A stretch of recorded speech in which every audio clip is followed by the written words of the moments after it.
কিন্তু ভিতরে খুব নরম আমাদের এই বোনটা। আমাদের এখানে সভা, আমরা সবাই চাইছি বেশি বেশি করে বক্তব্য রাখতে, আর আমাদের বোন তার ইচ্ছা কি, তার লক্ষ্য কে কোথায় ঠিক খেতে পেলো কিনা, খাওয়া নিয়ে ঝামেলা হচ্ছে কিনা, মাছের ভাগ সবাই পেলো কিনা, তাই নিয়ে তার মাথা ব্যথা। তো স্বাভাবিকভাবেই এটা হচ্ছে মহিলাদের ধর্ম, সে গৃহিণী, তাই স্বাভাবিক কারণেই এই যে ব্লক, এই ব্লকের সভানেত্রী হওয়ার কারণে এটা তার দায়িত্বের মধ্যে পড়ে, সেই দায়িত্ব সে পালন করছে।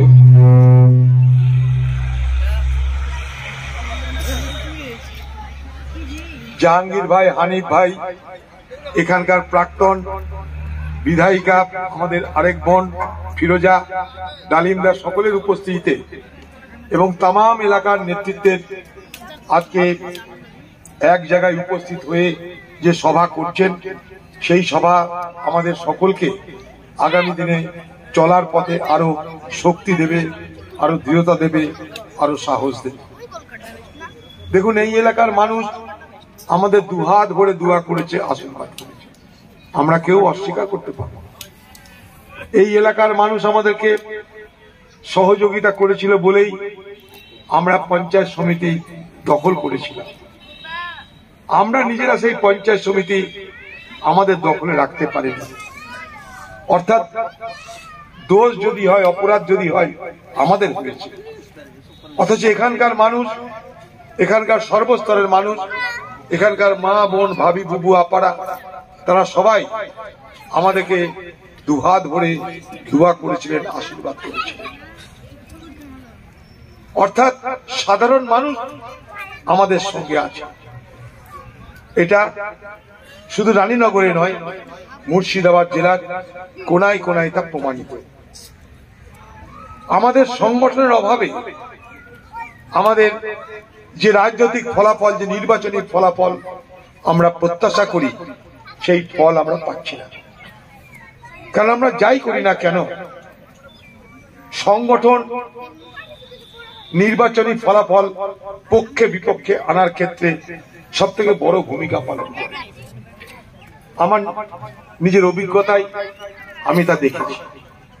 মনে করুন, আমি গত লোকসভায় হারলাম, আমার কোনো আফসোস নেই। মানুষ দোয়া করেছে, আশীর্বাদ করেছে। কখন তাদের মনে হয়েছে না এবার আর ভোট দিব না? দিতেই পারি। কারণ আমরা যখন মানুষের কাছে যাই, তখন আমরা কি বলি? আমরা জিতি বা হারি, সবসময় আপনাদের সঙ্গে থাকবো, আপনাদের কথা ভাববো। তাই ভোটে হারা জেতার সঙ্গে মানুষের সঙ্গে আমাদের সম্পর্কের কোনো সম্পর্ক থাকতে পারে না। সাধারণ মানুষকে আমরা বলেছি যাকে খুশি ভোট দেবেন, অথচ ভোটে হেরে যাওয়ার পর যদি আমরা দুঃখ করি, রাগ করি, তাহলে সেটা মানাই না। তাই ভোটে হার জিত আছে, আমি হেরেছি। আমি অকপটে স্বীকার করে নিয়েছি যে আমি হেরেছি। কিন্তু যে রাজনৈতিক ব্যক্তি হিসাবে হারার কারণ নিশ্চয়ই আমাকে, আপনাকে, সকলকে খুঁজতে হবে। হারার কারণ খুঁজতে গিয়ে দেখলাম এক জটিল কারণে আমাদের পরাজয় হলো। সেটা কি? সম্পূর্ণভাবে সাম্প্রদায়িক মেরুকরণ। বড় অদ্ভুত ব্যাপার।